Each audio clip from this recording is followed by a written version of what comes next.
Bonjour et bienvenue au moulin de Villard-d'Arène. Le meunier, il prenait son ballot de grains sur le dos, qui faisait à peu près 70 kg, et il montait sur ses marches, ici,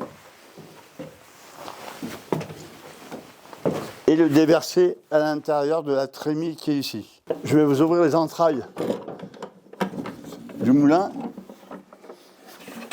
Le grain tombait à l'intérieur là-bas. Dans l'œil, la meule supérieure tournait et la farine sortait à l'extérieur et tombait dans ce farinier qui était ici. Si vous voulez la farine alimentaire, le meunier repassait cette pièce et la farine était conduite par un tuyau qui était là-dessous. Ce butoir aussi était actionné en même temps par l'engrenage du moulin, de l'arbre, et cette pièce-là tournait. La farine était tamisée par un premier tamis pour avoir de la farine très très fine, la numéro 1, une farine un peu moins fine, la numéro 2, et la numéro 3, la farine encore moins fine, ce qui était la 45, la 55 ou la 65. 45, 55, 65, c'est le tamis qui a permis de tamiser la farine et qui vous donne la grosseur de la farine. Et ce tamis était fabriqué à Briançon dans une filature à la chape qui filait aussi bien la soie que le lin. Voilà. Après le meunier, avec sa petite pelle, il rapprochait la farine du bord, remplissait les saches et les paysans venaient chercher leur sac de farine. Le meunier, il avait le droit de temps en temps de dormir un petit peu, mais rarement, je peux vous dire. Et il avait son petit endroit à lui, ce qu'on appelle la fougagne, la chambre, où il dormait. Voilà.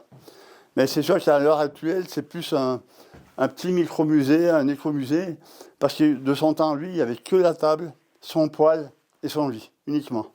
Et c'était pas des couettes à l'époque.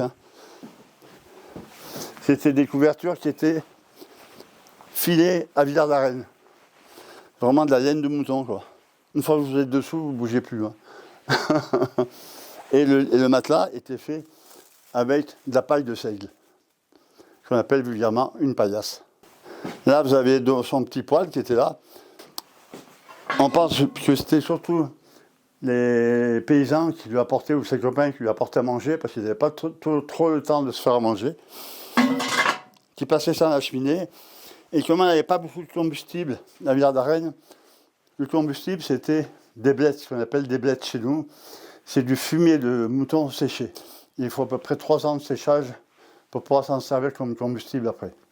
Puis bon, il avait quelques assiettes, tout ça chez lui. Ça sert de secrétaire en même temps pour cacher l'argent.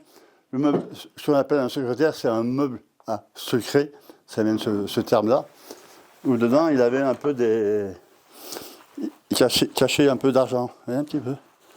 Voilà. D'époque. Voilà.